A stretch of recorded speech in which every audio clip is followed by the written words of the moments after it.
So retrogression of planets के इस topic पे इसके कॉन्टेक्स्ट पे हम एक क्वेश्चन लेते हैं जो कि अभिजीत जी ने और सुनील जी ने आज ही पूछा है। आप लोगों में से कई और भी मेरे से व्हाट्सएप पे पूछते रहे हैं अबाउट व्हाई बिजनेस एंड नौकरी and money and commercial dealings जो आपके लाइफ में हो रही हैं, स्पेशली आप जो एंटरप्रेन्योर्स हैं, बिल्कुल एज पे खड़े हैं लेकिन काम बन नहीं रहा है। Alright, it's not actually galloping, it's just standing on. ऐसा लग रहा है कि जस्ट होते होते रुका हुआ है मामला। तो ऐसा क्यों है? तो इसी टॉपिक पे हम बात करेंगे। इसको सामने रखकर हम पीछे इसके बैकग्राउंड में रेट्रोग्रेशन ऑफ प्लैनेट्स की बात करेंगे और बात करेंगे one of the most important topics. इसी में रैपअप अच्छा हुआ, ऐसे क्वेश्चंस आप लोग पूछते हो, इससे क्या होता है कि रैपअप हो जाता है। So wrap up of the strength of the planets giving results हम आज बात कर लेंगे। बहुत जरूरी है ये, ठीक है। तो इसमें हमारा एक रिवीजन भी हो जाएगा और स्ट्रेंथ ऑफ प्लैनेट्स के बारे में कुछ नई चीजें, बिल्कुल वेरी इंटरेस्टिंग चीजें जो सामने हम डिस्कस करेंगे। तो hopefully it will work for you. So let's start strength of the planets. देखिए जो सुनील जी ने और अभिषेक जी ने और आप में से कई लोगों ने पूछा था वो है कि उनका बिजनेस है लेकिन they are doing everything right. Client meetings हो रहे हैं, उनकी मार्केटिंग एक्टिविटी भी ठीक ठाक चल रही है, although it has just started and things are looking bright and yet it's not catching up speed. उसको स्पीड नहीं मिल रहा, उसको एनर्जी नहीं मिल रही, तो वो थोड़े से फ्रस्ट्रेटेड हो रहे हैं। और मैं बिल्कुल समझता हूँ क्योंकि ये टाइम ज्यादा फ्रस्ट्रेटिंग होता है जहां पर where you are doing everything right yet you are not getting result. तो ये वेटिंग टाइम है। तो इसको ही हम डिस्कस कर रहे हैं। तो बेसिकली इसको डिस्कस करने से पहले मैं आप चाहूंगा कि आप अपने पुराने कुछ नोट्स खंगाल लें। जो मैंने नोट्स आपको गेम थ्योरी के बारे में दिया था, वो वाला गेम थ्योरी जो Nobel prize laureate John Nash ने दिया था, game theory and equilibrium theory, जिसमें हमने बात की थी finite games, infinite games, cooperative games and non cooperative games. So यहाँ पर इसको समझने के लिए मुझे पता है आप लोगों में से कभी आप बोल रहे हैं सर आप फिर से आप मैथमेटिक्स पे आ गए। अब मैं क्या करूं? अब maths is the language of the gods, maths is the language of the Cosmos and the universe. Mathematics से ही वो बात करते हैं, वो संस्कृत, हिंदी, हिब्रू, ये सब मैं नहीं समझता वो लोग ये है। तो उनका जो लैंग्वेज है, भगवान का जो लैंग्वेज है, मतलब पूरे कॉस्मोस का लैंग्वेज, वो मैथ्स है। मैथ्स के थ्रू ही वो मैनिफेस्ट करते हैं चीजें। सो गेम थ्योरी एक बहुत अच्छा थ्योरी है जिसको आप बार बार पढ़ते रहेंगे। आप नोट्स को ही देख ले, ज्यादा डीप घुसने की जरूरत नहीं है। बेसिकली 4-5 चीजें हैं, जैसे मैंने कहा कि cooperative, non cooperative, finite, infinite games. तो इसको आप देखते रहे तो आपको ये astrological strength and weakness of the planets को बहुत अच्छी तरह रिजल्ट क्यों नहीं दे रहा समझ में आ जाएगा, और कब देगा ये भी समझ में आ जाएगा। सबसे पहले बात कर लेते हैं मरकरी की। क्यों मरकरी? क्योंकि मरकरी है बिजनेस, मरकरी है पैसा, मरकरी इंटेलिजेंस। तो बेसिकली मरकरी का खराब होना या मरकरी का वीक होना ही ये प्रॉब्लम क्रिएट करता है। लेकिन बड़ा यूनिक इंटरेस्टिंग सिचुएशन है कि मरकरी स्ट्रांग भी है, वीक भी है। तो इसको इंटरप्रेट करें कैसे और कैसे इसको हम देखें कि कब तक ये और बेटर पोजीशन पे आएगा, things will start actually rolling. So mercury की बात कर रहे हैं। देखिए गेम थ्योरी मैंने पढ़ा था आपको, cooperative players and non cooperative players. Alright, so यहाँ पर ट्रेडिशनल एस्ट्रोलॉजी कंप्लीटली रिफ्यूट हो जाती है। इसलिए मैं बार बार बोलता हूँ कि टेक्स्ट बुक जो आप लोग पढ़े हैं वो बंद कर दीजिए और अपने एक्सपीरियंसेस को यूज ज्यादा करिए, वो ज्यादा आपके काम आएगा, ठीक है। तो वो हम अगर इसके मरकरी के कोऑपरेटिव प्लेयर्स देखें, यानी मरकरी के दोस्त कौन कौन है, 3 मेजर एलाइज हैं। ऑलराइट, एक है सूर्य जो कि मरकरी को इंटेलिजेंस को पावर देता है, भरोसा देता है, कॉन्फिडेंस देता है। एक है सैटर्न जो काम करवाता है, ठीक है। एक वीनस जो कि आपको उस काम से होने वाले रिजल्ट की तरफ लेके जाता है। Okay, Venus is very result oriented. वो अगर रिजल्ट नहीं दिखता तो वीनस काम नहीं करता। अब मरकरी जो है अभी वृषभ राशि में है, राहु के साथ है। तो ट्रेडिशनल एस्ट्रोलॉजी ये कहती है कि भाई सीधी सी बात है, वृषभ राशि है, उनके लॉर्ड्स वीनस हुए। वीनस तो अब एक्सॉल्टेड पोजीशन पे ऑफ जुपिटर के राशि में बैठे हैं, यानी कैंसर में बैठे हैं। सो मरकरी को तो बहुत अच्छा रिजल्ट देना चाहिए, लेकिन ऐसा है नहीं, हो भी नहीं रहा है और होगा भी नहीं। यहां पर हम ट्रेडिशनल एस्ट्रोलॉजी को की बात हम अगर नहीं माने तो ज्यादा हमारे लिए अच्छा है, कभी भी नहीं माने तो ही अच्छा है। ट्रेडिशनल एस्ट्रोलॉजी प्योर पे जाएंगे तो दिक्कतें आएंगी। ऑलराइट, एक तो मरकरी चर राशि में भी, चर पे भी है, राइट। मतलब अब अगर देखा जाए तो सॉरी फिक्स राशि पे है, तो मरकरी को तो अच्छा देना चाहिए, राइट, फिक्स पोजीशन पे। सो ओवरऑल मरकरी रिजल्ट क्यों नहीं दे रहा? आइए देखते हैं। यहां पर हम कोऑपरेटिव प्लेयर्स, मैंने पहले भी कहा था और गेम थ्योरी के थ्रू भी आपको समझाया था कि कोई भी एक प्लैनेट अपना रिजल्ट नहीं देता जब तक कि उसके कोऑपरेटिव प्लेयर्स को स्ट्रेंथ मिले और उनके नॉन कोऑपरेटिव प्लेयर्स वीक हों। ऑलराइट। और मरकरी का एक बहुत बड़ा एलाई है जिसके बारे में अभी मैंने जिक्र नहीं किया, वो मैं भूल गया था, वो है जुपिटर। ऑलराइट। तो उसके बेसिकली वीनस है, सैटर्न है, जुपिटर है और सन है। Sun is highlighter, sun is a final stamp. Alright. तो ये सारी चीजें हैं। तो ये सारे कोऑपरेटिव प्लेयर्स हैं मरकरी के लिए। नॉन कोऑपरेटिव प्लेयर्स कौन कौन है?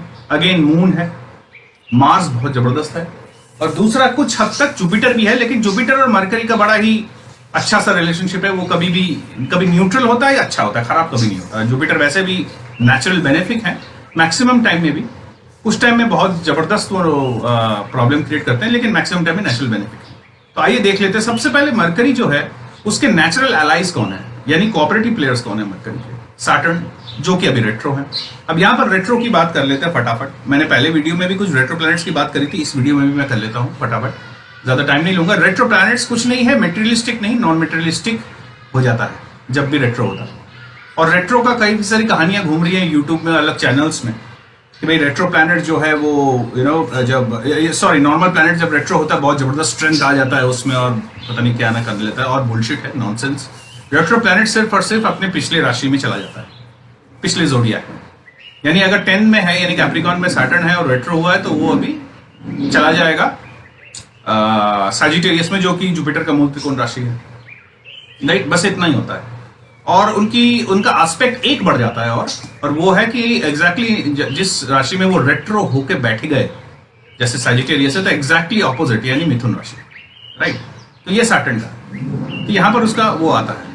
लेकिन रेट्रो होने पर कोई भी, आप जनरली नाड़ी एस्ट्रोलॉजी या केपी में रेट्रो प्लैनेट के ऊपर काफी काम किया गया है। कुछ लोग नहीं मानते हैं, बट केपी में बहुत जबरदस्त माना जाता है, नाड़ी में भी ये माना जाता है। मैं भृगुनंदी नाड़ी की बात कर रहा हूँ, नॉट द अदर नाड़ी। भृगुनंदी नाड़ी में भी, और ये साफ साफ ये बोला गया कि रेट्रो प्लैनेट अपना रिजल्ट देता ही नहीं है, बहुत वीक हो जाता है रेट्रो प्लैनेट, चाहे वो जुपिटर हो, सैटर्न हो, कोई भी हो। जनरली जुपिटर सैटर्न तो बड़े प्लैनेट्स हैं। अब आते हैं finite and non finite players के लिए। याद रखिएगा, जब भी हम फास्ट मूविंग प्लैनेट्स की बात करेंगे तो ये फाइनाइट गेम बन जाता है, यानी इसका एंड होना ही होना है, बहुत जल्दी एंड होना है। ओके, तो एक अच्छी बात है कि भाई ये जो बिजनेस का प्रॉब्लम है एंड होना ही होना है, क्योंकि फाइनाइट गेम में है। Non finite slow moving planets के जनरली खेलते हैं वो लोग, यानी सैटर्न जुपिटर, 1 साल, 1.5 साल, 2.5 साल तक वो गेम चलता ही रहता है। तो यहाँ पर वो है नहीं। तो सबसे पहले तो उसके एलाइज हम देख लेते हैं। Saturn is the greatest ally of Mercury, काम की इच्छा, काम करने की इच्छा। तो ये सैटर्न ने रेट्रो में पड़े तो हो गए वीक, और ऊपर से चले गए हैं जुपिटर के मूल त्रिकोण राशि पे, और जुपिटर खुद एक्वेरियस से रेट्रो होकर डेबिलिटेटेड स्टेट में कैप्रिकॉर्न में बैठे हैं, तो जुपिटर भी वीक हो गए, यानी सैटर्न खुद भी वीक, और जिस ज़ोडिएक में बैठा उसका मालिक भी वीक। तो सैटर्न को बहुत ज्यादा स्ट्रेंथ नहीं मिल रहा है। सैटर्न अपने आप में ठीक है, यानी 9th हाउस, यानी सिंपली 9th हाउस के कारकत्व को तो वो बढ़ा देगा, इसमें कोई दो राय नहीं है।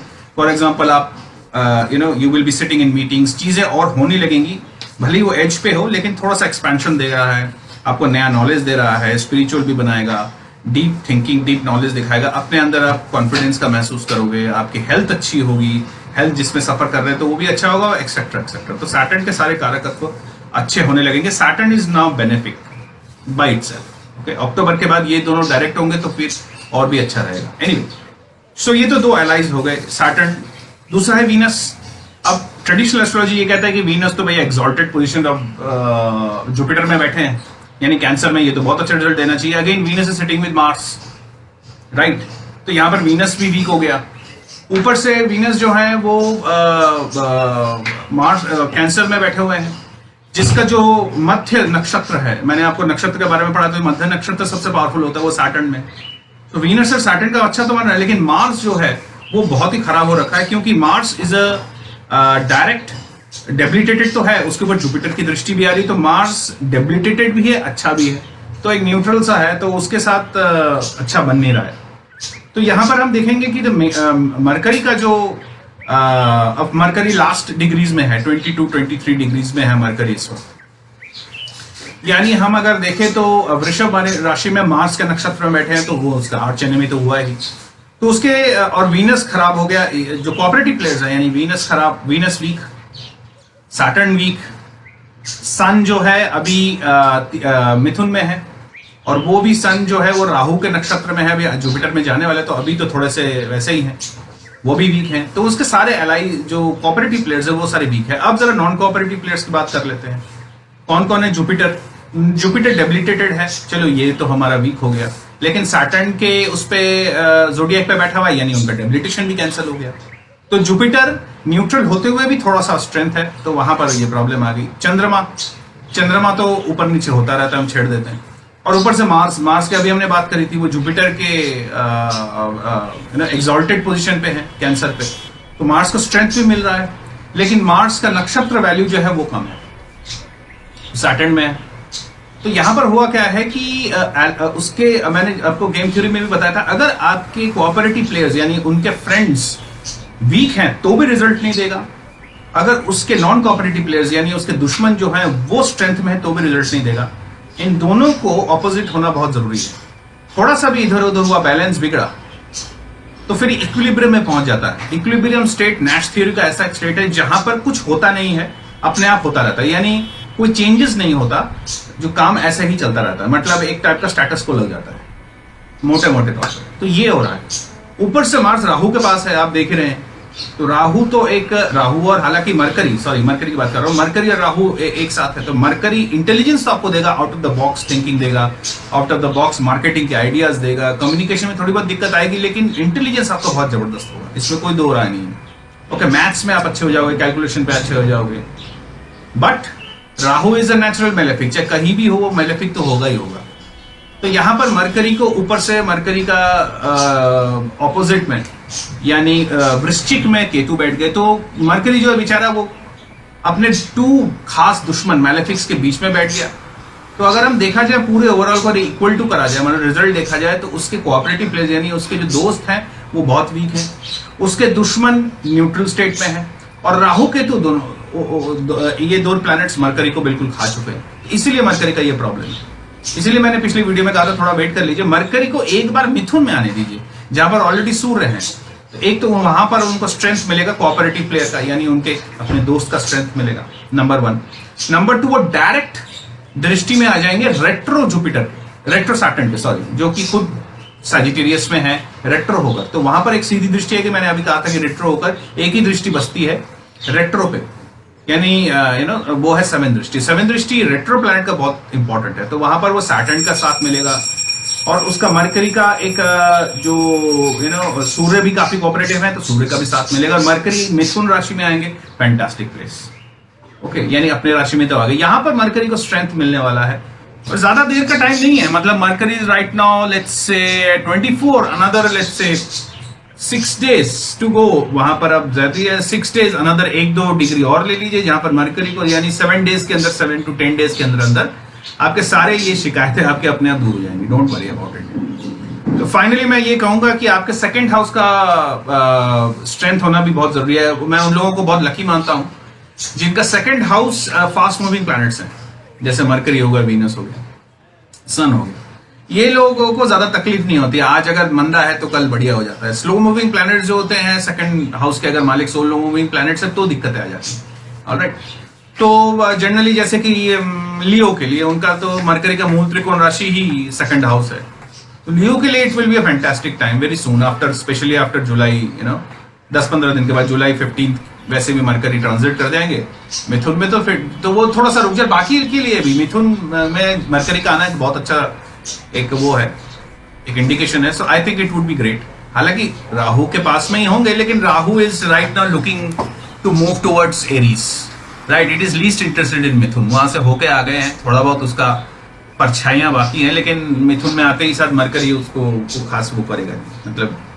और ऊपर से मरकरी का साथ, हालांकि मार्स उस तरफ है, और वो मार्स भी आगे धीरे धीरे लियो की तरफ बढ़ रहा है, so I don't think Mars से भी उनको तकलीफ होने वाली है। वीनस है, वीनस भी बढ़ रहा है, लेकिन वीनस का भी परछाई आएगी, तो मरकरी एक अच्छे स्टेट में आएगा, सो अनदर 7 to 8 days। तो आई होपफुली मैं इस वीडियो में अभी यहाँ पर एंड कर रहा हूँ, अभी बाकी का और मैं डिटेल में चर्चा जारी करने वाला हूँ, लेकिन जैसे कि आप लोगों का रिक्वेस्ट था कि वीडियो जो बनाऊं वो उतना ही बनाऊं, obviously because you have paid the money, I can understand that, I completely agree with you.